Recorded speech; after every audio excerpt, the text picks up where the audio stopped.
여기가 어디라고 거짓말을 해? 네?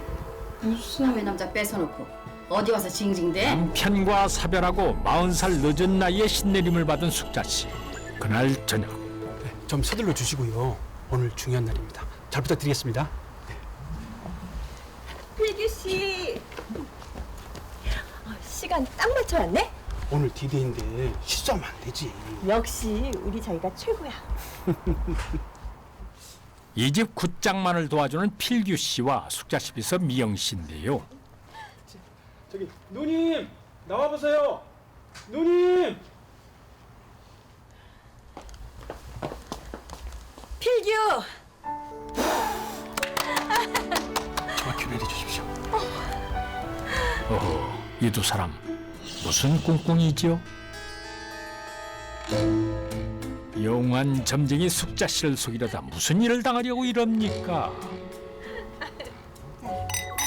이런 사정을 아는지 모르는지 숙자 씨 행복한 시간을 보내고 있는데 숙자 씨의 딸 나영 씨가 왔습니다. 인사해 혁수 씨.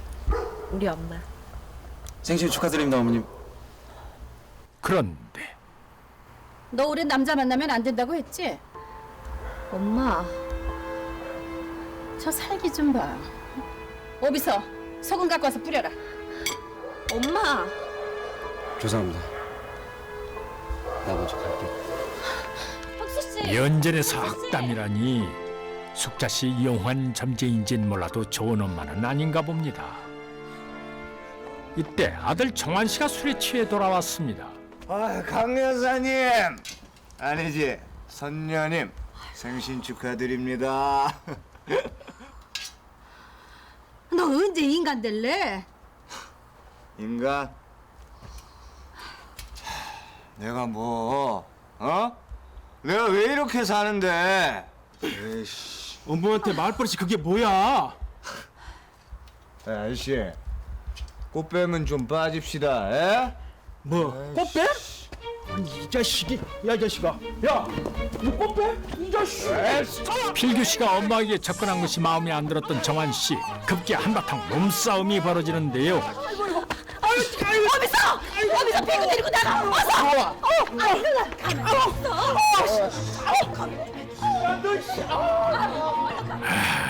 이거 이 좋은 날 무슨 난리입니까? 얼마면 되는데? 진짜 그럴 것이지. 3천만 줘요. 기다려.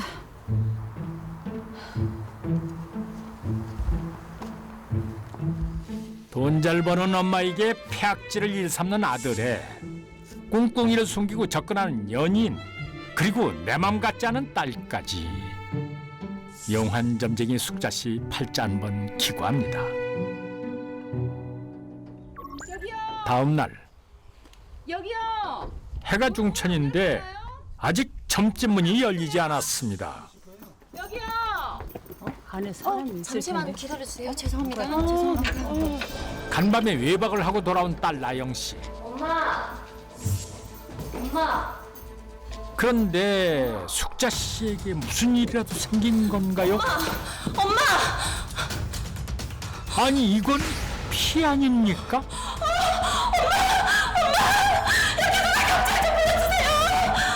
생일 다음 날 싸늘한 죽음으로 발견된 숙자 씨. 지난밤 숙자 씨에게 무슨 일이 있었던 걸까요? 용한 점쟁이의 마지막 밤을 추적해 보겠습니다. 사건 당일 아침, 숙자 씨 아들 정환 씨가 여긴 웬일일까요? 금매로 부탁드립니다. 바깥도 괜찮아요. 오늘 중으로 되죠? 어머니의 집을 금매로 내놓겠다고요? 중개인의 시선을 의식한 정환 씨. 뭔가를 숨기는데 소매 끝에 핏자국이 선명합니다. 결국 어머니 집을 내놓는데 실패하고 나오는데 왜 이렇게 초조해야 하는 건가요? 그때 정환 씨를 가로막는 두 사람. 박정환 씨. 김우철 형사입니다. 저 아니에요. 저 아니에요. 다짜고짜 아니라고요? 우리가 왜 왔는지 아시나 보네? 박정환 씨, 당신을 강속자 살해 사건 용의자로 체포합니다. 저 아니에요. 아이고 나요. 가서 얘기하세요. 저 아니에요. 설마 했는데 정환 씨가 어머니를 살해했단 말입니까? 사건 당일 오전 11시 어머니를 살해한 용의자로 체포된 박정환. 어떻게 이럴 수가 있어? 내가 엄마를 왜 죽여? 나 아니야. 나 아니라고. 경찰은 왜 아들을 용의자로 지목한 것일까요? 박정환 씨, 이거 봐요. 강숙자 시집 골목 입구에 있는 CCTV예요. 사건 당일 새벽 2시 30분 강숙자를 마지막으로 찾아간 사람 영상이에요. 박정환 씨, 본인 맞죠? 뭔가에 놀라 도망가는 한 남자, 바로 정환 씨였습니다. 네, 인정합니다. 갔어요. 하지만 그땐 이미 엄마는 죽어 있었다고요. 정환 씨의 진술에 따르면 그는 어머니의 생일날 숙자 씨에게 받은 돈 3천만 원을 들고 누군가를 만나러 갑니다. 아이고 새나라의 어른은 약속을 잘 지키네. 어? 줘봐.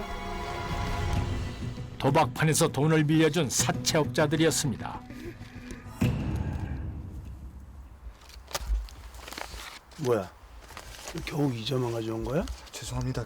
일주일만 기다려주시면 제가 나머지 금액... 너 귀엽다. 어? 죄송합니다. 우리가 우스워 보여? 죄송합니다. 이 새끼야? 죄송합니다. 이 새끼가 어디? 돈을 갚아주고도 대대 폭행을 당한 정환 씨. 이 악순환을 끊기 위해 떠올린 사람은 바로 어머니 숙자 씨였습니다. 뭐야? 왜 여기서 자고 있어? 그런데 안방이 아니라 계단에 누워있는 숙자 씨. 엄마, 신문서 어딨어? 아이씨, 엄마 좀 일어나봐, 어? 몇 번 불러도 기척이 없자 불길한 생각이 스쳤는데 엄마. 아니 그런데 왜 신고를 안 했어요? 누가 봐도 날 범인으로 의심할까봐 무서웠어요. 그런데 신고는 안 했는데 집문서는 챙기셨다. 사채업자들 때문에 어쩔 수 없었습니다. 어머니의 죽음보다 사채업자의 폭력이 더 두려웠던 건가요?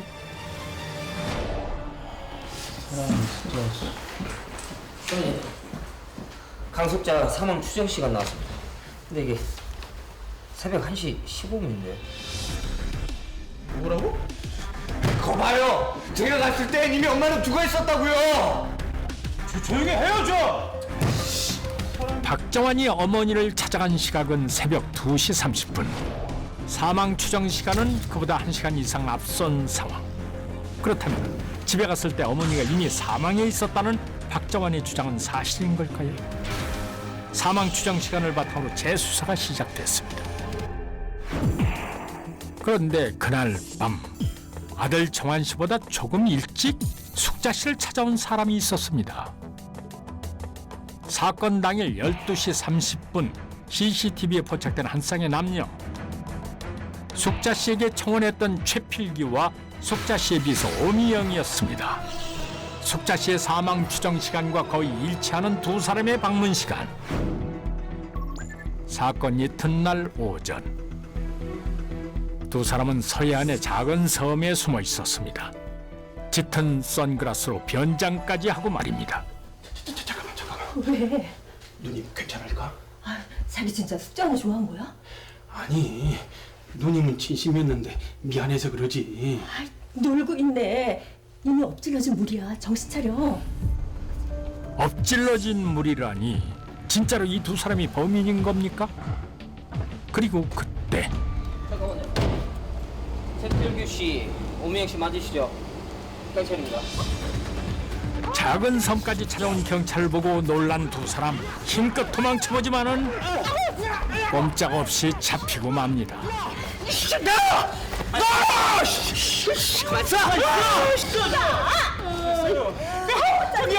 잘못했어요.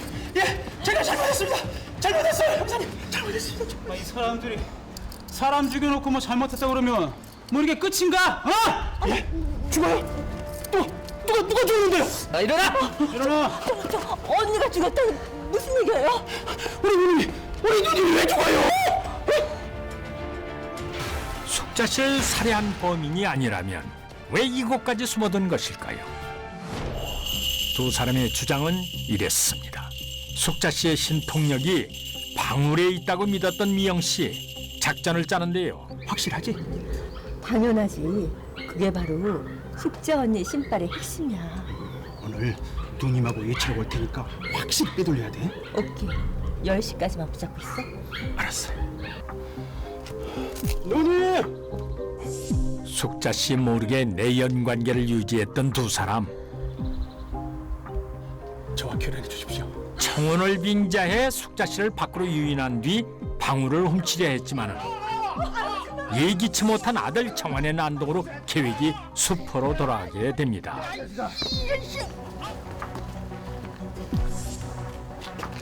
하지만 시간을 더 늦출 수 없었던 두 사람. 숙자 씨가 잠든 틈을 타서 방울을 훔치려 집 안으로 잠입을 했고, 혹시라도 숙자 씨가 잠에서 깰까봐 조심스럽게 방울과 사주필 비책이 적힌 책을 가지고 도망을 쳤다는 것입니다. 이들의 말은 어디까지가 사실인 걸까요? 이거예요. 이걸로 작은 점집이나 하려고 했던 거예요. 예, 우리가 누님을 왜 죽입니까? 말도 안 돼요.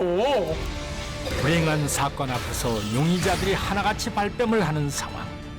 그러나 고인이 된 숙자 씨는 말이 없습니다. 사건 발생 나흘째. 선배님! 끝났습니다. DNA 검사 결과 나왔어요. 나왔어? 네.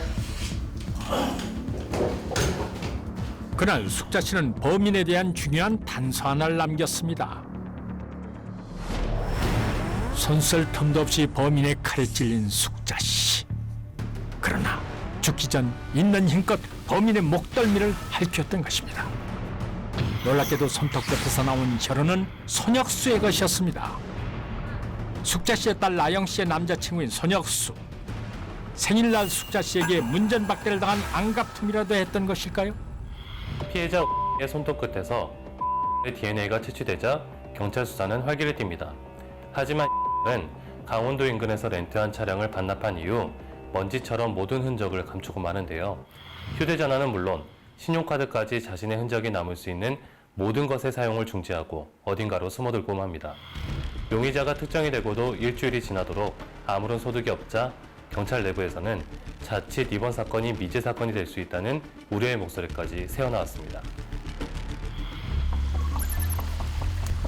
강원도에 있는 어느 깊은 산속.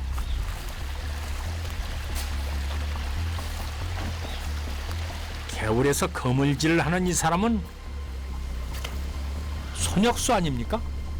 이렇게 꽁꽁 숨어 있으니 경찰이 찾아내지 못했을 밖에요. 그런데 아이고, 거기 뭐 좀 있습니까? 아, 뭐가 있긴요. 그냥 세월을 낚는 거죠. 이야, 유유자적의 삶 멋있습니다. 방해하지 말고 그냥 가시던 길 가시죠. 아무튼 많이 잡으시오.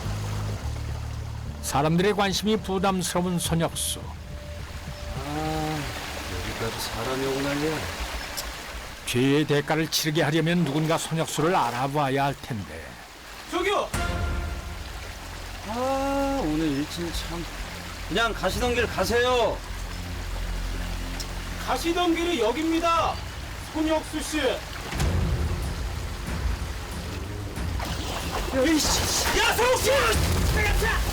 첩첩산중까지 손혁수를 추적해온 경찰. 경찰과 손혁수 사이에 육탄전이 벌어집니다. 그렇다면 경찰은 흔적도 없이 사라졌던 손혁수를 어떻게 찾아낸 걸까요?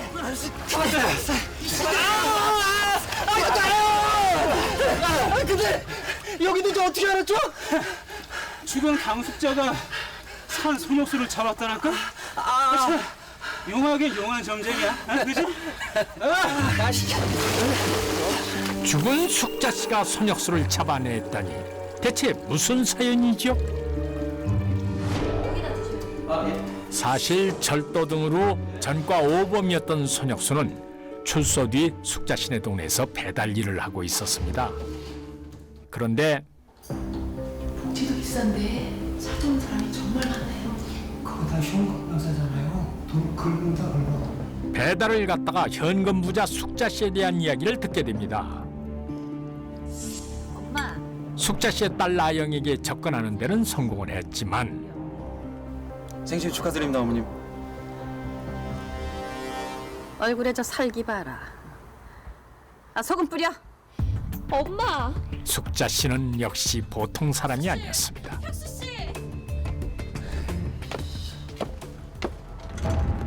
나영을 통해 뜻을 이룰 수 없게 되자 다른 방법을 찾아 나선 손혁수. CCTV를 피해 담을 넘어 집 안으로 들어가는데 성공합니다. 그런데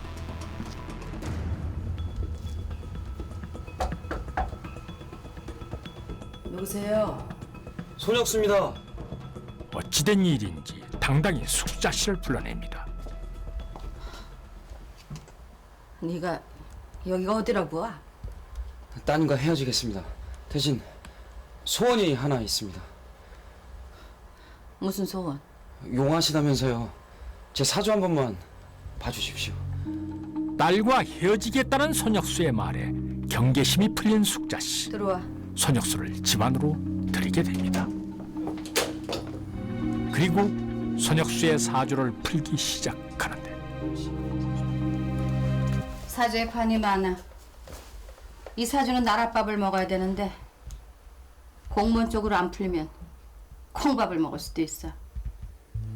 네?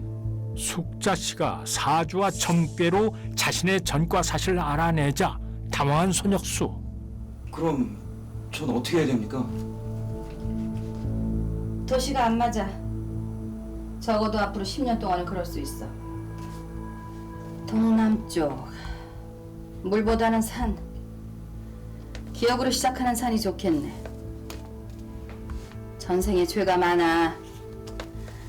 10만이로 살면서 사람 생명을 살리는 일을 해야 해. 10년 정도 그렇게 살다가 다시 나와. 이제 그만 가.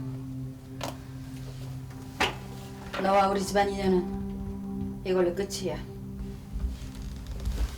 그런데 그때 그렇네. 자기 운명도 모르면서 남의 인생에 대해서 짓거려? 이놈! 내가 생각할 땐 말이야. 오늘 당신은 죽을 팔자고 난 점이랍시고 다른 사람 사기쳐서 번 당신 돈 들고 달아날 팔자거든. 그 칼 내려놓지 못해. 무방비 상태였던 숙자 씨. 흉결된 남자 앞에서 속수무책입니다. 마지막 필사의 저항을 끝으로 힘없이 무너지고 맙니다.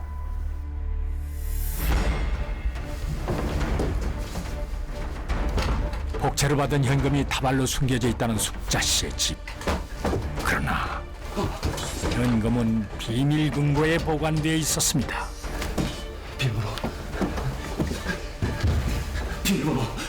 비밀번호 빨리 말해!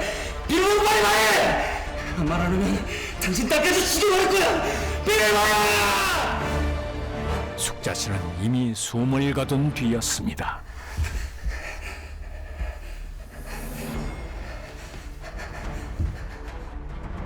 살인까지 저질렀는데 돈을 훔치는데도 실패한 손혁수. 두려움이 엄습해오자 숙자 씨의 점괘가 떠오릅니다. 동남쪽. 물보다는 산. 기억으로 시작하는 산이 좋겠네.